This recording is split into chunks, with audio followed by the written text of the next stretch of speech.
Hi guys, Muni back here with another video.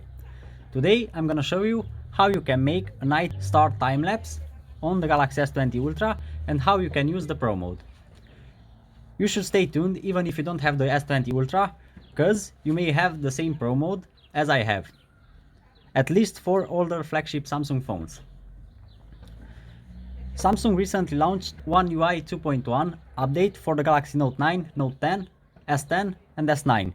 So if you have the update already installed, you have basically the same Pro mode as I have. So let's get started. I will show you first how you can make the night sky star time lapse, which is very easy to do.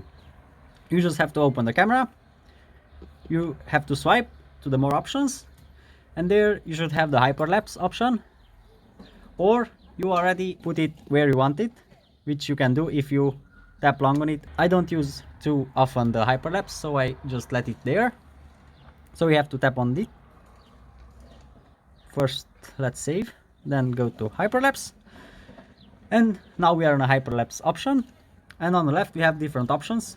We have the flash, which we can toggle on, off or on auto. I recommend you not to use the flash. We have the super steady option. I think that's good if you don't have a tripod, but I recommend you to use a tripod every time you want to shoot a hyperlapse. In the top left corner we have different options, and with every different option we got tips from the phone. We have the automatic, 4x, 8x, 16x, 32x and 64x, and if we tap on them we have some tips. The 4x is good for recording people being active. The 8x is good for recording traffic. The 16x is good for recording clouds moving across the sky.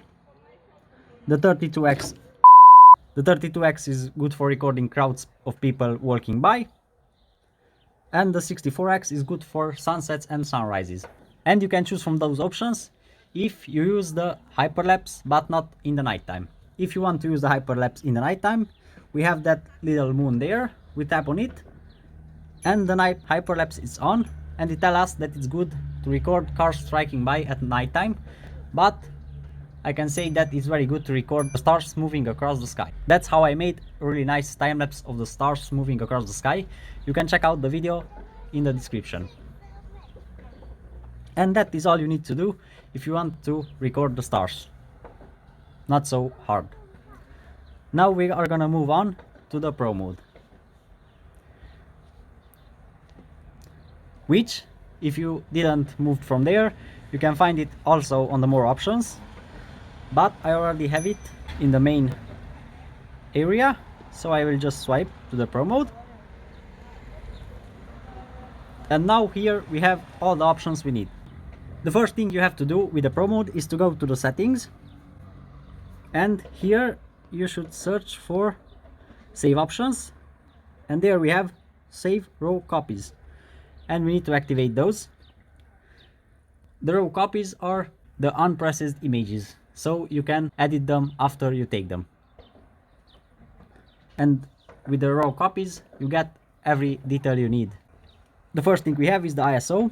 The ISO basically means how sensitive is the camera to the light. So as you can see, if we go up it's more sensitive, and if you go down it's less sensitive. The best for ISO is to keep it as low as possible. You can see we can go from 50 to 3200. The 3200 is good for nighttime photography, but you should keep it as low as possible every time for the best results without any noise. Because as you can see, as I go up with the ISO, the noise is higher and higher on the photography. Also, we can put it to automatic, so I will just let it on 50. The next thing we have is the shutter speed. The shutter speed is basically the length of time the shutter is open, and we can go up with this up to 30 seconds, which is very good for night photography. But as you can see, we can choose from different options, and as you go lower and lower, the image gets clearer or darker.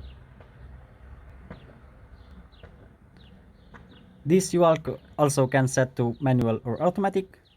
The next thing we have is the picture profile, where you can set the temperature the tint, the contrast, the saturation, the highlights, the shadows of your photography, but I recommend you to let them on default and edit them after a while if you really want to change the photo, because that's the best, because every time you shoot something there is gonna be different settings. So I will just reset it and go back.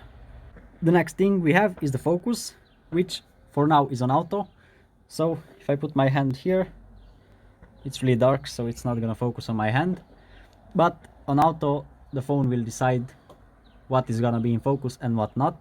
But you can swipe down from the flower up to the mountains to set the focus. If we put it to the flower, it's gonna be macro photography, really good to take macro photos. And as you go higher and higher, you can see the green tint, which shows you what is in the focus and what is not. So as we go higher and higher, everything that is not close to the camera will be in focus, as you can see. You should either put it on auto or set it manually to have the best focus you want. The next thing we have is the white balance. The white balance controls the color temperature of the image. We can make the image warmer if we go higher, as you can see, and if we go lower it's gonna be colder with the bluish tint. For a normal day, the color temperature should be between 52 and 5500 kelvins. So I will just set it to 52, 53 maybe. Yeah. So if you are shooting in the daylight time, you should always put it between 52 and 5500 Kelvin for the best results. And the next thing we have, it's a plus and a minus symbol, which is the meter of the exposure. As you change the shutter speed and or the ISO, you will see that the exposure is gonna be like -2, and if you go higher it's gonna be +2.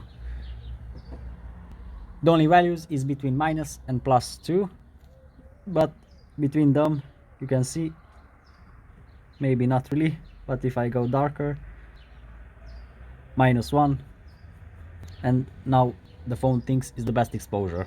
So you can really use that to set the shutter speed for the best results. On the left we have the flash, which you can toggle either on or off, so there's no auto, because in pro mode you want to control everything, so you control the flash as well. I still don't recommend you to use the flash. We have a timer, which you can use to prevent shakings from the tripod when you take the photo. And we have the ratio, which by default is set to 4:3, which is the ratio of the sensor. So in 4:3 you're gonna get the best results, but you can choose 16:9, 1:1, maybe for Instagram photos, and full. But attention, the full, it means that your screen is gonna be full with the image, but the sensor is gonna crop on the image to get you the full aspect. So I recommend you to use the 4:3 to get the best results. I really hope you enjoyed this video, and I really hope that this video was useful to you. If you have any questions, you can ask them in the commentary section and I will respond to you. If you enjoyed, please leave a like and don't forget to subscribe. See you in the next one. Thanks for watching. Bye bye.